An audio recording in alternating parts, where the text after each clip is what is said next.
Thanks for coming today. This will be a nice talk. This is Charlie Frizzle, if you haven't already met him or been acquainted. Charlie is my father-in-law, so we've been acquainted for about 20 years, and so I just texted Scott, actually, and his son Scott is here today as well to hear the presentation. A quick bio as I know it, and Charlie can correct me if I'm wrong, started with your time in the Navy and a nuclear-powered submarine. And that was your introduction to nuclear power, based out of Hawaii. And incidentally, Scott was actually born in Hawaii at that time. So Carol was over there with Charlie. They've been Brunswick residents now for about 35 years or so. 71 to now, whatever that is.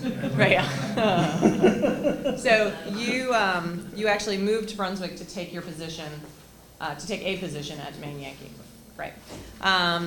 You know, it was interesting when Scott and I were living in Atlanta, we were the two Frizzles in the phone book of 10 million people. And here there's like 100 just in Bodenham. So it was a very interesting family to become acquainted with and to participate with. Charlie, after his retirement from Maine Yankee, has stayed very active in local community efforts. He is the chair of the town planning committee here in Brunswick. Is on the board of Midcoast Hospital, the board of the Association, Independence Association, and the board of this organization for the last 6 years. He actually just went off the board in June. So thank you for your service to People Plus and for being here today. And we look forward to hearing your presentation. Someone looks like they might be coming in, but we'll just let them sneak in the back. All right, thanks. Thank you. And welcome all of you to this 500th meeting of the Zoning Ordinance Rewrite Committee for Brunswick. Oh, wait a minute, this is Thursday, right? Again, thank you all for taking time today to listen to what I have to say about nuclear power. What I want to try to accomplish today is to talk a little bit about my own background in nuclear power, how I progressed to where I finally wound up. A short history of nuclear power as it pertains to the United States. And my views on where we are today and what the future of nuclear power might be in this country. All of that in a relatively short time frame, I hope, so that we leave plenty of time at the end for questions and answers, which is what I'm most comfortable with. So let's get on with it here. First of all, myself. I was born and brought up in New Hampshire. Attended the University of New Hampshire, studying electrical engineering from 60 to 64, not as a continually registered student throughout that 4-year period because money was very tight, and it was a matter of working one semester to get enough money to go to school for another semester, et cetera. At the very end of 1964, I found a white envelope sitting on my table when I got home that turns out that I'd won the lottery to become a soldier in Vietnam. As a student, electrical engineering and a lot of physics classes associated with that, I'd become very intrigued with nuclear power while I was in college. And so with this letter sitting on my table, I decided to see what opportunities there were in the Navy, which was very much involved in nuclear power at that time. With the recent launch of the Nautilus and other events, a lot of attention being paid to nuclear power in the Navy at that period in time. And so I visited my Navy recruiter, and he very quickly took the envelope off my hands and signed me up for 6 years in the Navy nuclear power program. Lucky for me, normally you spend about 2 years of that 6-year commitment in training, starting with your basic skills training and then moving on to nuclear power and then finally nuclear power plant operation. It's a 2-year training process. The last part of that training process involves a 6-month stint at an operating nuclear power plant, 3 of which the Navy runs in this country. I don't know how many of you know that about 5 miles north of Hartford, Connecticut, in Connecticut, just north of Hartford, there is an operating nuclear power plant.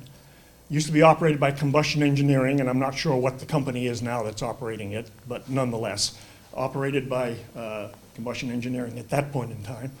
And the Navy used that power plant to train its operators before they, train its operators before they went out to sea to operate Navy nuclear power plants. And it's a very rigorous training program. And I did well enough in that and my previous training within the Navy to qualify to stay on at that site in Connecticut for 2 more years, training other people how to operate nuclear power plants. So I had a total of 4 years on the ground operating nuclear power plants before I ever wound up on a submarine, as Stacy has indicated, stationed out of Hawaii for my last 2 years of service. And that's not a bad place to spend your last 2 years of service in the military. So that was my background in nuclear power.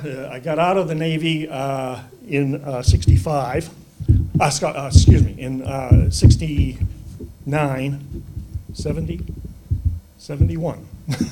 In 1971, I got out of the Navy and came back to New Hampshire, where I was from. And as it turns out, Maine Yankee was building a power plant up here in Wiscasset at that point in time.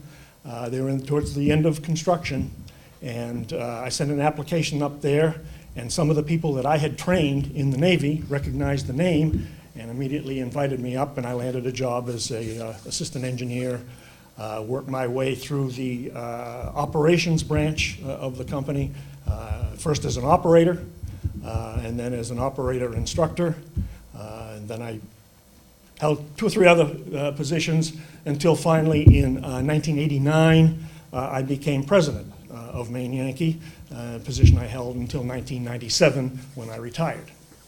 So that's my background in nuclear power. Now let me go back a little bit and talk about the history of nuclear power in this country, just as a background to some of the things that I want to talk about later. Nuclear power in this country begins with the Atoms for Peace speech made by Eisenhower to a General Assembly of the United Nations on December 8th, 1953. This Atoms for Peace program was aimed at distributing nuclear technology and materials and know-how to many countries with less advanced research programs. A lot of people feel that Eisenhower, with some influence from Einstein, was trying to convey a spirit of comfort and cooperation to a world whose only experience with nuclear power had been Hiroshima and Nagasaki. It's kind of ironic today that the very first reactors that were built in Iran and Pakistan were built under this Atoms for Peace program by American Machine and Foundry. Domestically, here in this country, that same Atoms for Peace program provided an impetus for the government to share its nuclear technology, both the Navy and otherwise, with the power-producing utilities in the country, to get them started on using nuclear power to generate electricity. One of the first plants under that Atoms for Peace program was built in Shippingsport, Pennsylvania. That was a joint project between the government and the Pennsylvania utilities to build an operating nuclear power plant as a demonstration project for the rest of the electric power generating industry. It was a very successful plant, eventually taken over by the Pennsylvania utilities and operated for many years as simply a power-producing power plant. Shortly after that, the first completely civilian plants with no national involvement, no government involvement, went online in 1959. They were the Indian Point power plants located up the Hudson River just north of New York City, and the Yankee Row plant in Row, Massachusetts. One of the first completely civilian nuclear power plants operating in this country. And a little bit of some interest anyways was how it came about. The utilities in New England all wanted to get in on this new technology. They were all heavily dependent on oil for generating electricity. They could see what oil prices were doing or were going to do in the future. They knew what effect that would have on them, and so they wanted to get on this new technology that promised to produce energy quite a bit cheaper than it could be produced with oil. But they were all very small utilities. New England doesn't have massive utilities like exist in Florida, Texas, and other parts of the country. Our utilities tend to be very, very small in terms of their service area. But they decided that jointly, working together, they could in fact sponsor a nuclear power program in New England. And that's exactly what they did. It started out with 11, eventually became 13 utilities all over New England, including Central Maine Power and Bangor Hydro and all of the other utilities in New England, came together and formed the Yankee Atomic Electric Company, which operated as a separate entity sponsored by these utilities. And the Yankee Atomic Electric Company built the Yankee Rowe plant in Rowe, Massachusetts, which went operational in 1959. Very successful plant. Operated from 1959 till sometime just after the Maine Yankee plant shut down. They also shut down the Yankee Rowe plant and decommissioned that. But throughout its existence, it was a model for safe, efficient nuclear power operation in this country. The model worked so well that those same electric utilities put together another corporation shortly thereafter, Connecticut Yankee Atomic Power Company, owned by all the same utilities, different percentages.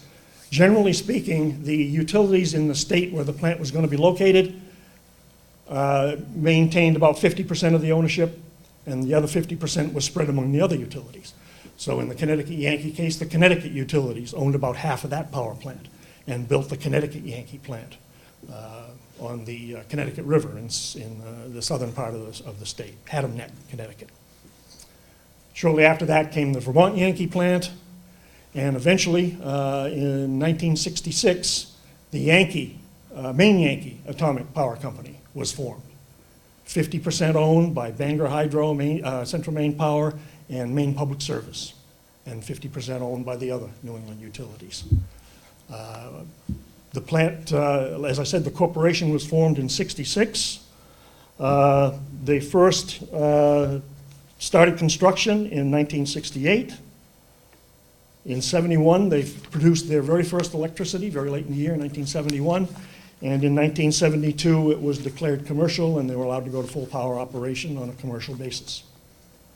It was a 900 megawatt plant, one of the bigger ones in the country at that point in time, and cost a grand total of $231 million to build it. If you were to build that same power plant today, you'd be probably talking somewhere between $1 and $2 billion. Throughout the 70s and 80s, the whole country was under a relatively rapid growth in that era. And the utilities were very, very stressed to keep up the pace, to build power plants fast enough to keep up with the economic growth in this country. All kinds of power plants, whether you're talking coal, oil, or nuclear. Lots of electric power plants were built in that double decade, 70s and 80s, when we were experiencing such huge growth in the country. With the 15 or 20 plants that were operating at the time Maine Yankee went in operation, from there up until 1990, through those 2 decades, another 100 or so plants were put in operation. A lot of nuclear power plants, not just electric power, nuclear power plants. About 100 of them were put in operation during that 20-year time span. By the early 1990s, the economic growth bubble burst, or sagged at least, and all of a sudden the utilities were caught with more power plants either online or in a final state of production, or construction I mean, that we were overbuilt. The utilities were by and large overbuilt at that point in time. And we saw a big slowdown. in new orders for power plants, including nuclear. All of a sudden, nobody was ordering new nuclear power plants. They had to work off the excess capacity that they already had in hand. That, along with an awful lot of political pressure, especially with respect to nuclear power plants. There has always been an extraordinarily active anti-nuclear program in this country that simply does not want nuclear power to exist, period, in any form, and has actively proposed or opposed power plants being built in this country. And as a matter of fact, right here in Maine, we experienced 3 separate referendums to shut the Maine Yankee plant down. We defeated all 3 of them, but nonetheless, it was a tough political battle in each case to win those referendums and avoid having to fight to save our life.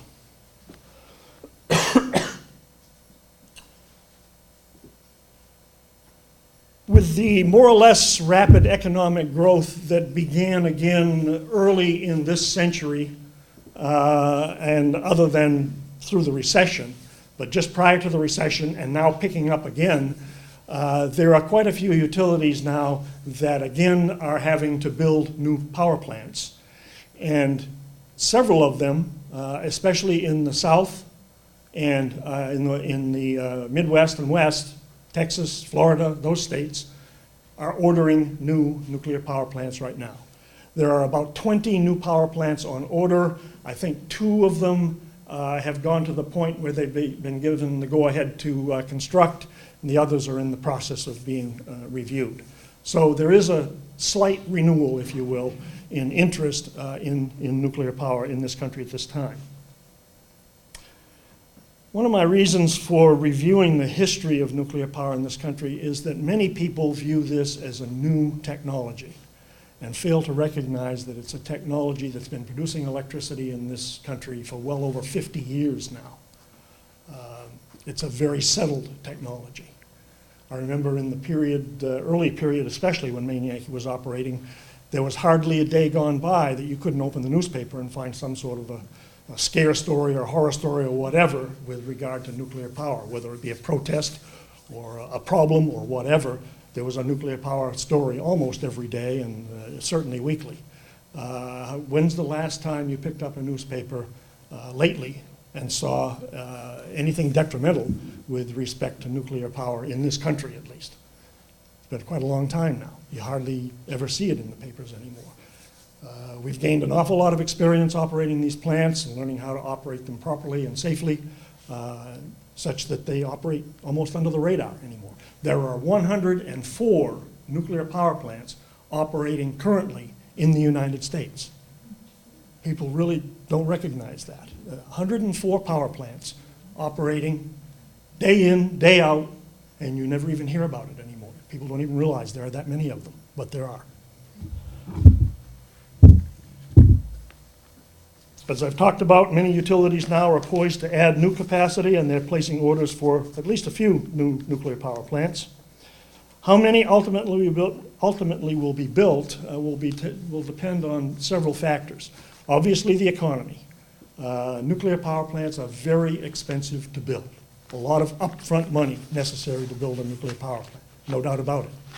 Now, if you take a look at the amount of power that they can generate over the life of the plant, it's a bargain. But it's still very tough to come up with $2 billion to build the plant in the first place. When you consider all of the risks, political and otherwise, associated with licensing that plant and finally getting permission to operate it. It's still a very tedious process in this country. And the risks of the government at some point near the very end of your construction telling you, no, you can't go ahead, are still pretty high. But nonetheless, despite all of that, many of the utilities, and especially those with a long track record of experience on how to do it right, are going ahead with orders for new nuclear power plants. Politics will play a role, as it always has in nuclear power. I'll talk a little bit more about that.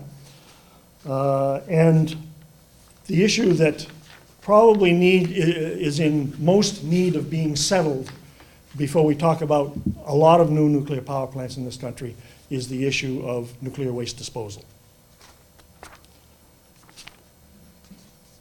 going back a bit again. There's an important precept underlying development in this country going back to the Atomic Energy Act of 1947. At that point in time, most of the waste being generated in nuclear power programs was being generated by the military, obviously. And the government considered that the proper disposal of this waste was too important to ever turn it over to a civilian entity. That it was the government's responsibility to take care of nuclear waste, high-level nuclear waste. That concept remains in effect. It underlies the whole program in this country today. The government has said it is our responsibility to take care of the high-level nuclear waste. During the first 40 years following that act in 1947, the government did absolutely nothing to address that responsibility. Nothing happened. All of the nuclear waste that was generated over those 40 years was stored at the power plant or the military facility or whatever where it was generated. Stored safely, but nonetheless stored, waiting for the government to fulfill its responsibility. Finally, in 1982, the Nuclear Waste Policy Act was created, which both established a timetable and a process for establishing a permanent underground repository for high-level nuclear waste by the mid-1990s. The Department of Energy was chosen to site, construct, and operate a facility. The Environmental Protection Agency would set the public health and safety standards, and the Nuclear Regulatory Commission would regulate the construction and operation of the facility. The act required the government to take ownership of all high-level waste at the reactor site, transport it to whatever repository was finally chosen, and thereafter be responsible for care of that waste, proper disposal of that waste. In turn, the people that generated the waste were required to cover the costs of the program. And as far as the electric power industry was concerned, that payment, if you will, was in the form of a 1/10 of 1 cent per kilowatt hour that each plant generated. 1/10 of 1 cent doesn't sound like an awful lot of money, but when you take a look at the amount of power, for instance, that the Maine Yankee plant generated in 1 year, that amounted to anywhere from $5 to $7 million a year going to the government to pay for the ultimate disposal of the waste. And there are a lot more power plants, 104 of them now, and most of them are bigger than the Maine Yankee plant, so they're talking about sizable chunks of money going into the government every year to cover the costs of the waste disposal program. Once a search for a site got started under that program, the 82 program, the Nuclear Waste Policy Act, the Department of Energy made a political mess out of going all over the country looking for a proper site, getting everybody all scared that it was going to wind up in their backyard and so forth. And finally, Congress decided to put an end to that in 1987. They took a look at all of the research and all of the information that had been gathered at that point and selected Yucca Mountain, Nevada, as the ultimate site where that waste would be disposed. And also in that same amendment in 1987, they established the year 1998 as the year that the government would finally take possession of the waste and begin moving it to that Yucca Mountain facility. When 1998 came, and the Department of Energy was nowhere near opening up the Yucca Mountain facility, a group of, a lot of the utilities that were storing the waste on site, and especially those that owned decommissioned power plants, like Maine Yankee. By 1998, the Maine Yankee plant had been decommissioned. We no longer had any income source to pay for caring for that waste on site. The Department of Energy was supposed to take it away from us in 1998. They didn't.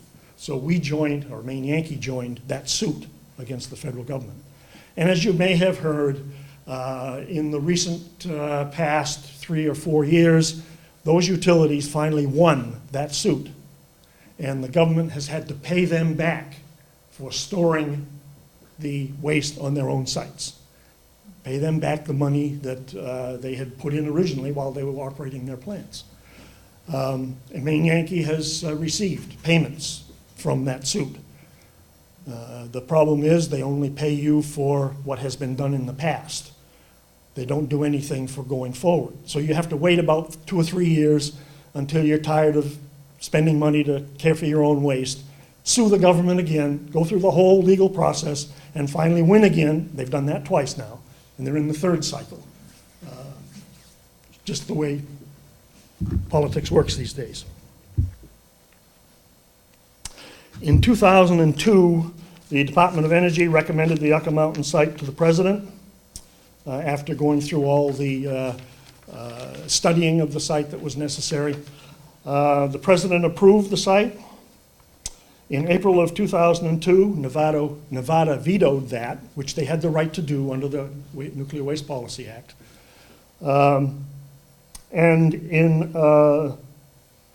Shortly after that July 2002 date, the Congress overrode Nevada's veto, which they have the right to do. So the process went forward then. In late 2002, the Department of Energy went to work studying the site, doing all the scientific research that was necessary to prove that that was going to be a safe site to store the waste. They completed all of that work in 2007, early 2008. All of that work was completed. They had a final safety analysis report, which any nuclear facility has to produce before they go operational. They generally run 10 or 15 volumes that wide, covering all the scientific research that you've done to prove that the operation is going to be safe. The Department of Energy submitted that safety analysis report to the Nuclear Regulatory Commission. And then in 2009, one of the first budget proposals, and one of the only budget proposals that President Obama has ever submitted to Congress, stopped all work on the nuclear waste program. The Nuclear Regulatory Commission was directed not to continue their review of that safety analysis report, the final step in the process. Review the final safety analysis report. If everything is the way it should be, the site can go into operation. They were ordered to stop that review in 2009, and that's where the waste disposal program sits today. And I think as long as Harry Reid is the majority leader in the Senate, he's from Nevada, by the way, that's probably the way the things are going to be. Just saying.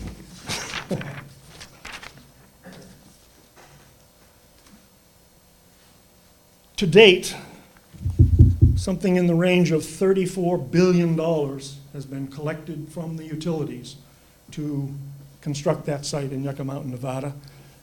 $10 billion has been spent constructing it and doing all of the licensing work necessary to put it in operation. And it sits in this limbo that I just talked about.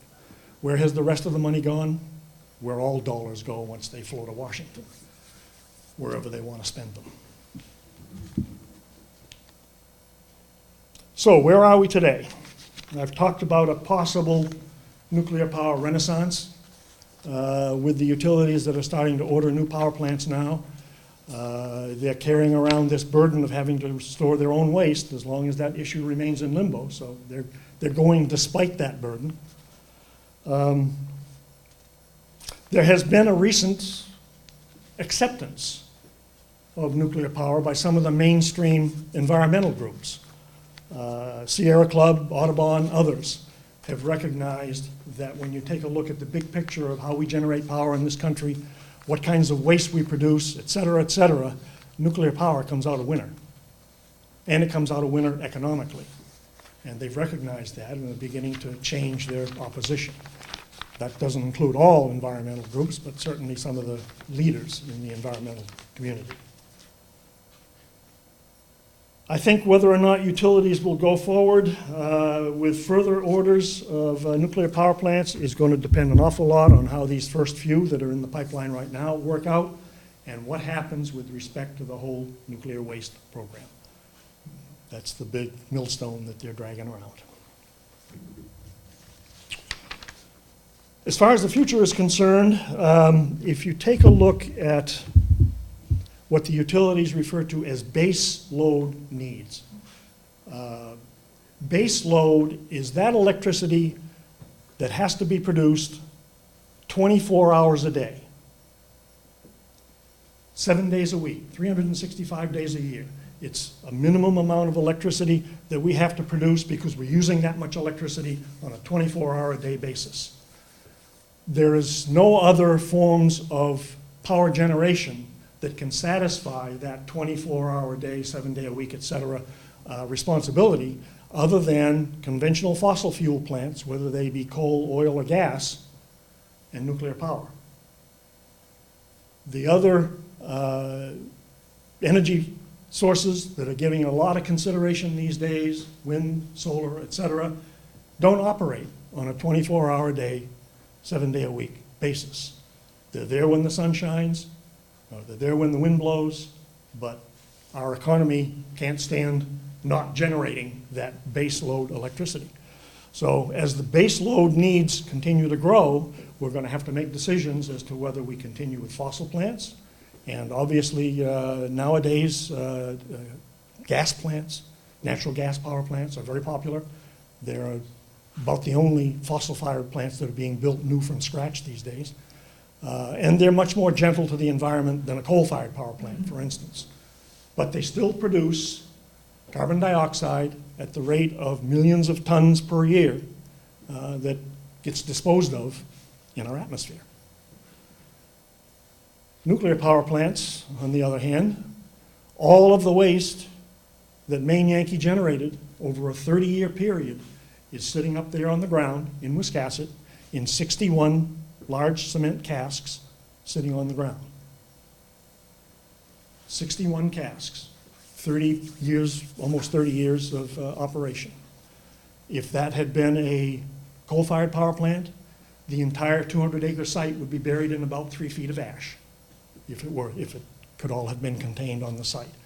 Again, not to mention the CO2 in the millions of tons that would have gone up the smokestack. So we have to take a look at waste, I think, from a big picture standpoint. Nuclear power plants generate a very dangerous form of waste, high-level nuclear waste, needs to be cared for properly, but we know how to do it, and it's produced in very small quantities. We could reduce the 61 casks to 6 casks if we were to embrace the technology in this country that's now being used in France, the Soviet Union, and Japan. And we can talk about that more if anybody is interested in that. So there are answers, but some of the questions are kind of difficult. I'll leave it at there. We've got 25 minutes or so till 2 o'clock, and longer. I can stay a while longer if you like. And I'll be more than happy to address whatever questions you might have with respect to nuclear power or Maine Yankee or whatever. Yes, sir. How long does the high-level waste remain dangerous? Thousands of years. Let me put a caveat on that. If you were to take that, what we call high-level waste in this country is a spent fuel assembly. If you were to reprocess that spent fuel assembly, you could reduce the volume of that high-level waste by 90%. 90% of that spent fuel assembly is uranium. It can go back into a new fuel assembly and back to a power plant to be burned again. 90% of what we call waste. And it's not like this is some new leading-edge secret technology. We were reprocessing spent fuel in upstate New York during the 50s and into the 60s as part of the development of the nuclear power program in this country. Is that the technology that's being used in France? Yes, yes.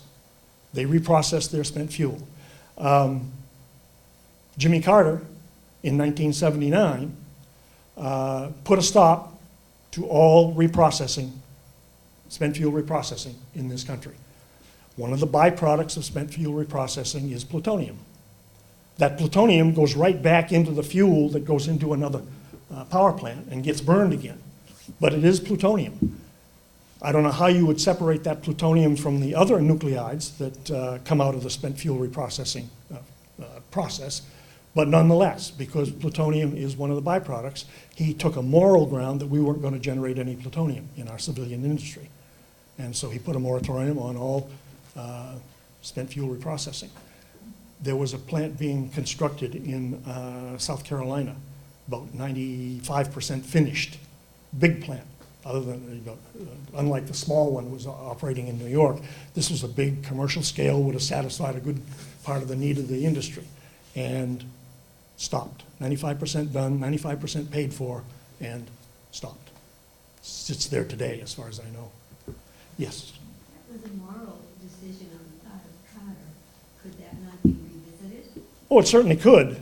You've got to find the president with the political gumption to do it, that's all. It's controversial.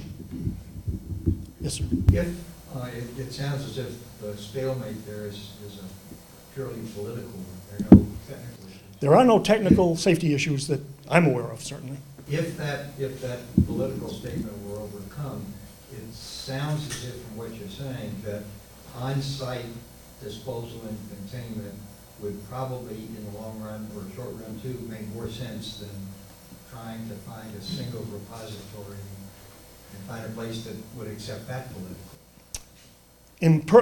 Personally, I feel it is much, much safer to put all of the nuclear waste into a single repository than it is to have 104 nuclear repositories scattered around the country, operated by 50 or 60 different utilities, overseen by the Nuclear Regulatory Commission to be sure, but it's scattered all over the place. That, to me, is not the safe way to take care of the waste.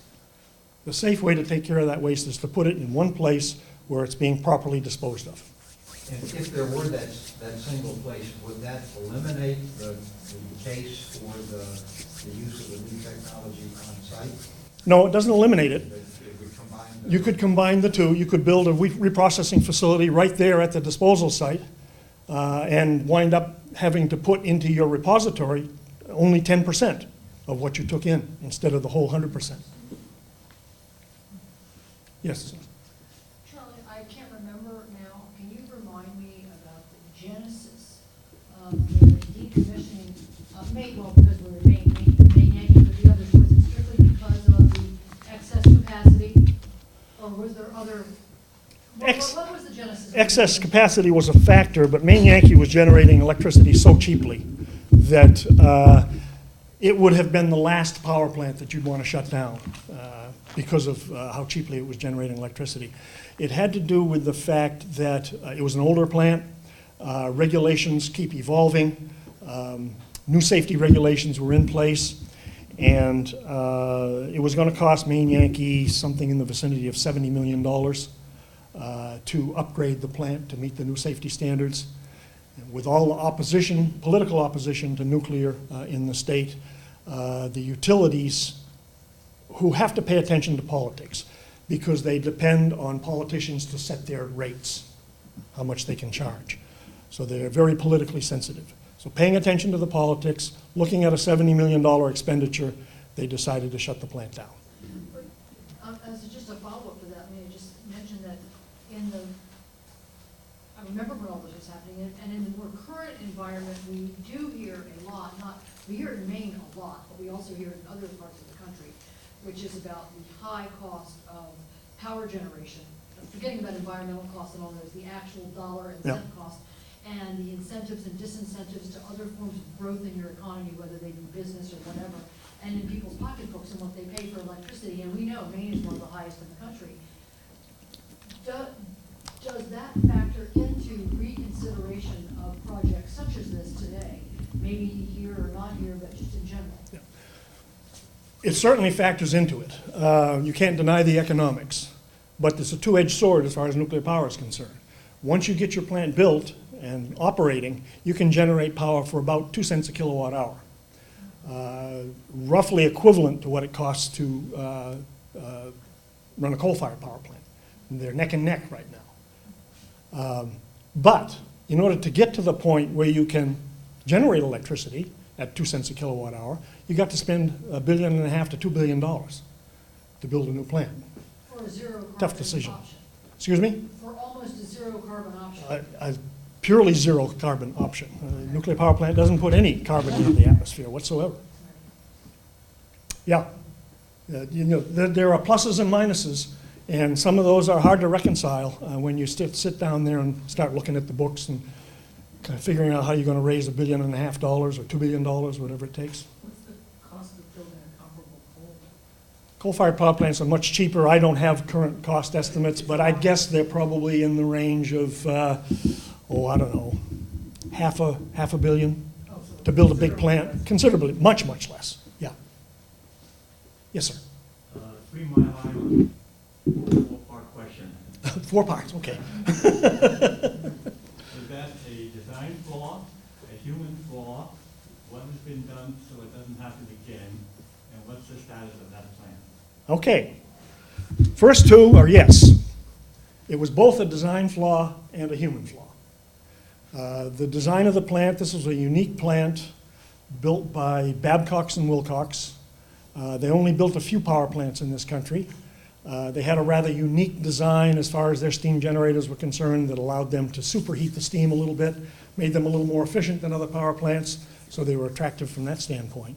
But one of the valves near the top of the plant, safety valve, when it got stuck, could indicate that it was closed, like it was supposed to be, when in fact it was stuck open. So that indication flaw, if you will, confused the operators. But then you can fault the operators for not taking the most conservative action, which kind of a bottom line tenet in the nuclear industry is keep the core covered. Put water in no matter what your doubts are about whether you're doing the right thing. Put water in. Well, they got a false indication that the valve was closed, didn't think they needed to put water in, they shut off their safety systems. And eventually boiled the water away from the reactor, melted about 50% of the core before they finally realized what they had done wrong and started putting water in again. The plant still sits there today. Its sister plant is operating, but the affected plant sits there today. Someday, maybe, they will open it back up again after the radiation levels decay to the point where they can work on it again. They may go in and try to recover, remove the slag, if you will, the melted slag from the internal of the reactor vessel, and either decommission it. I doubt they'll try to reuse it. It would take an enormous amount of safety review to prove that that vessel was still safe. So my guess is they would probably scrap it at that point. But right now, it sits there, sealed up. Did I get all 4 parts answered? I think so. Thank you. In the back. What percentage of Maine's power did Maine Yankee produce? At the point when it was operating, generating 900 megawatts, if the Maine utilities had owned the entire plant, we could have satisfied over half of the state's needs, one plant. With the half that they owned, we satisfied about a quarter of the state's needs. Yes, sir. Are we getting some of our power from Canada, from medical items? Yeah, I'm not sure how much comes through right now. It's always there in the event that we have a shortage down here. We can import power from Canada. And I would imagine that some of the utilities have longer-term contracts than that, although I haven't kept up with that too much. But a lot of that comes from Point Lepreau, which is a Canadian nuclear power plant, a set of Canadian nuclear power plants. I think there's 3 of them up there now that generate electricity for the Canadian utilities. Does New York City get any of their power from Canada? I guess, I don't know. I really don't know where New York City's getting all its power from now. The Indian Point plants, the newer ones, are still operating, so they're still getting some of their power from nuclear power. The 104 plants that operate in this country are supplying about 20% of our electricity needs. Where New York sits in there, are they less than 20 or more than 20? I don't know. If you look on your nuclear power, on your CMP bill, on the back, to see where your power is coming from, you'll find that about 20% of your power in right here in Brunswick is coming from nuclear power. Not from Maine anymore, but coming from nuclear power operating outside of Maine. The Seabrook plant in New Hampshire, for instance, is a very large plant still operating. Whoever? So Charlie, what would be a normal life cycle for a nuclear plant, independent of political considerations? For Yeah, the design life is 40 years. That was established only because they didn't want to press their science, which told them how long things should last. They didn't want to press that too far, so they set it at 40 years to be conservative. But they also made a provision in the law that after 40 years, you do a review of your plant, tests, whatever you need to do, and assuming everything is still fine, you can license it for another 20 years. And 20 years after that, and so forth, until finally you find something that, nope, this has worn to the point where it's not worth fixing anymore, and we'll have to decommission the plant. Yes? And you were talking about the 20% of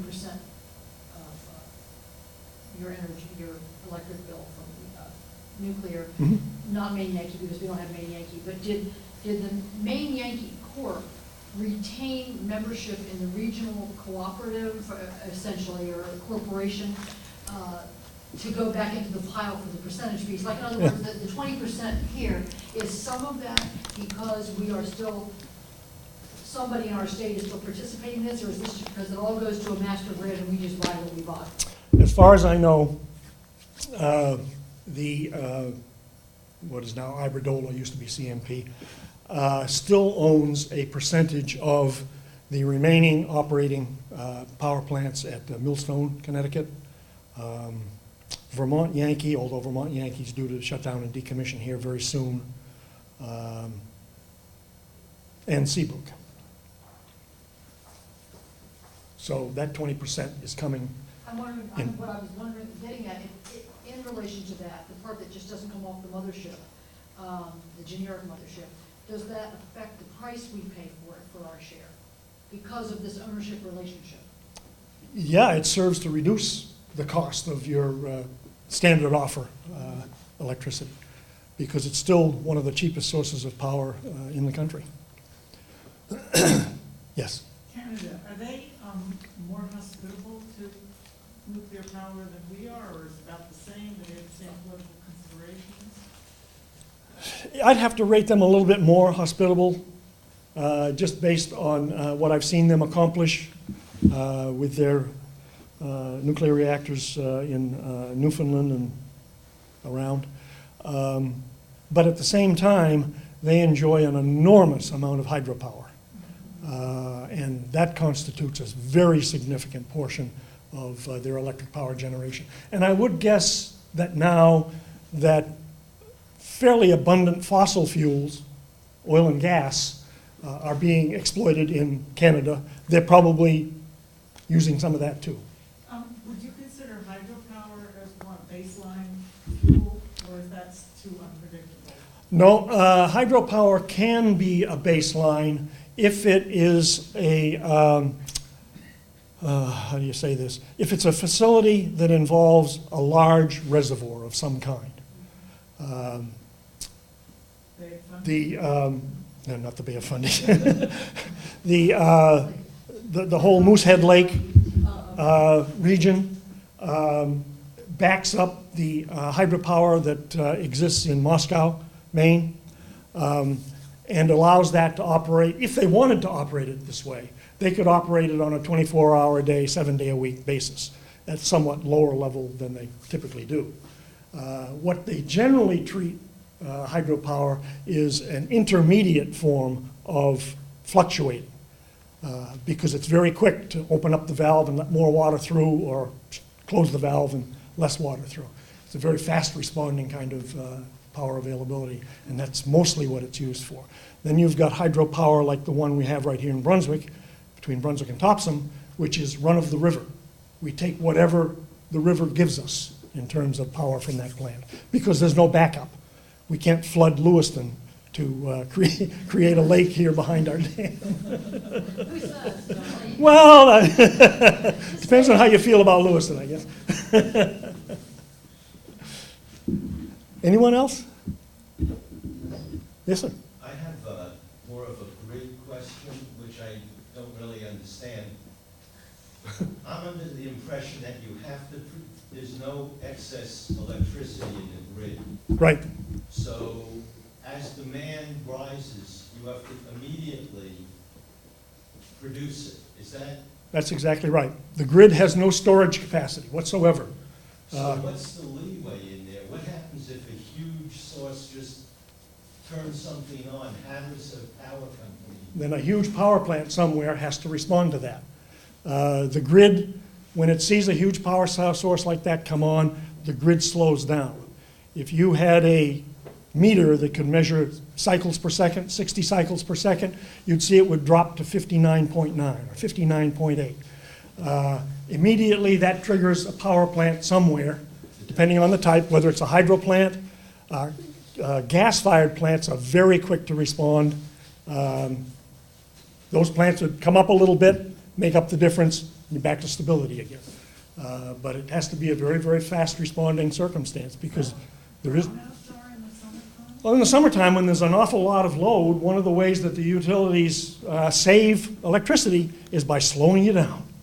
They'll drop you down to 59, well, not 59 cycles, but 59 and a half or whatever, and don't bother to raise the amount that's being generated. Your appliances suddenly become a lot less efficient, and you're using less electricity. Yes? Are those fluctuations automatic, or are they? They're automatic, yep. They're automatic. Yep. Yes. Who does that, Go ahead. who does that adjustment here? Like I was in Lewiston this morning, and the central part of the city lost power. Mhm. How does that, I mean, you've got X number of megawatts coming in, and all of a sudden, In that case, part of it is not. the same sensors that are looking at cycles per second would see that it's gone up to 60.1, and a power plant somewhere would suddenly drop the amount of power that it's producing. Now, would that be somebody from, Could be anybody in New England. The central control for all of this is in Massachusetts, for all of the New England area. That all happens in Massachusetts, and it affects every power plant in New England. So when a tree falls in Maine, When a tree falls in Maine, a butterfly lifts the power up in Vermont or somewhere. Yes. Charlie, this might be a closing of the loop of one thing, but that speaks to your zero-sum game on the grid.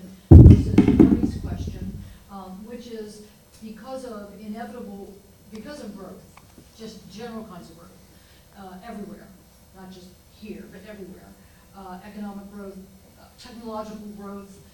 I'm assuming that there is that creative tension between the push to all of us to consume less electricity if we can, buy more efficient devices, Sure. buy an efficient washing machine. You know, basically, if you get too efficient and you don't use enough, of course, the power companies suffer because they're not selling enough, and the grid also has to equalize itself.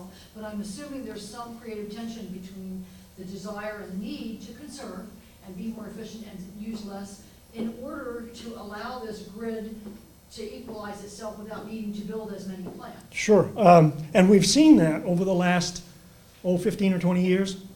If you forget about the recession and just plot the 15 or 20 years, there's been a tremendous amount of economic growth. But the need for electricity has grown at a much slower rate because of the fact that people are becoming more conservation oriented. We're willing to buy or spend a lot of money for LED light bulbs and things like that that use a lot less electricity. And so the need for base power and fluctuating power, for that matter, has grown at much slower rate than it would have in previous similar economic growth periods.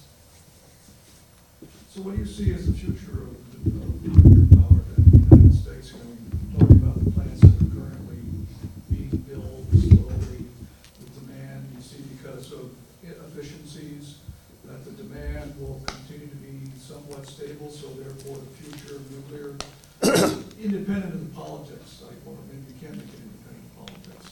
You know, where do you see the future? Well, first of all, I don't see the demand ever being completely stable. It's going to continue to grow. Our population is growing. Hopefully, our economy continues to grow. And all of those put a demand for electricity out there. We can trim that quite a bit, but we can't eliminate it. So the need for power will grow, but at a much slower rate than we had to try to keep up with in the 70s and 80s. Much slower rate. So people can make much more informed decisions because they got a lot more time to think about it. Where nuclear power will fit in there, you'll have to tell me what's going to happen to the politics, which is going to play a huge role, as it always has, and whatever other factors are involved. But nuclear power especially is a slave to the politics surrounding general fear of things nuclear in the first place, and the government's inaction with respect to waste disposal. Two big ifs as far as nuclear power is concerned. I don't know how those are going to be resolved. I'd like to think positively about that stuff, but I've been thinking positively about it for about 40 years now, and continue to be disappointed. Charlie, have you ever considered writing a book? No, ma'am. I am not a writer. If you want to record this and write it down for me, that's your business. Bernie's prepared to go home and transcribe it. Yes, sir. I feel a little embarrassed about answering this question, but where does the fuel come from that powers the plant? The nuclear power plant?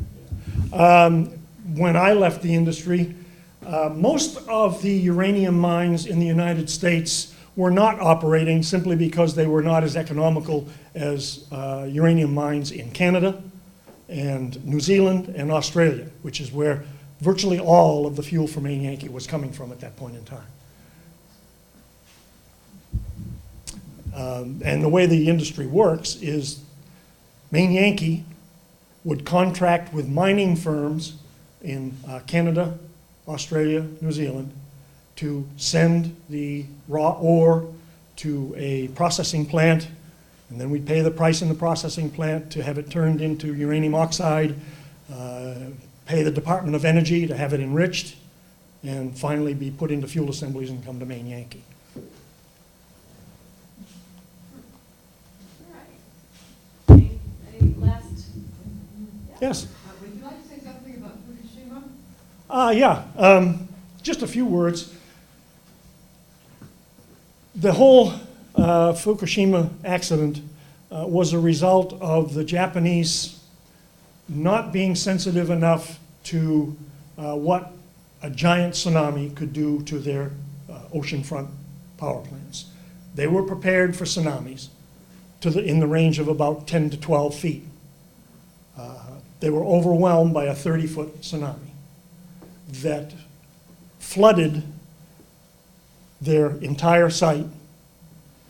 It killed the grid. The wires that were connected to the plants were knocked down, dead. So they couldn't bring in any power to operate their equipment. And their diesel generators were flooded. The diesel generators could have handled a 10-foot surge, but they were flooded by a 30-foot surge. So the diesel generators became useless. They had no way to power the pumps necessary to keep the cores cool, and so they melted 3 cores, ultimately. That's it in a nutshell. Some of the releases from that accident contaminated farmland in the area, which will have to be left idle for quite a number of years. But other than that, no one was killed, no one was injured, but they've got 3 destroyed power plants and a lot of contaminated farmland. Charlie, is the conclusion from that the design standard needs to be rethought in a location like that, or that the location's bad? Location's fine. As a matter of fact, the Japanese regulatory bodies had recommended that the utilities beef up their tsunami defenses, if you will, beef up their protection against tsunamis. The regulatory system in Japan is much different than it is today. Japanese, as they have always done in their industry, operate on an honor system, a trust system. And if everyone is honorable and trustworthy, they will listen to the regulator and do what's right. But often they're very slow to do that because they're not required to by any law, contrary to what we do in this country. And so they were slow in responding to that advice from their regulator, and Fukushima paid the price, along with the whole rest of Japan, obviously. In this country, we have, for better or worse, a very strong regulatory system. If the regulatory agency says that plant's not safe, shut it down, you shut it down. You don't ask questions. You don't say, well, we'll think about it. You shut it down or pay the penalty of law. And that regulatory system has its abuses. They can force regulations on the industry that perhaps are unnecessary, very costly, but nonetheless, it has worked pretty well to produce a very safe industry in this country. And I'll leave it at that. Thank you all very much. Appreciate it. Thank you.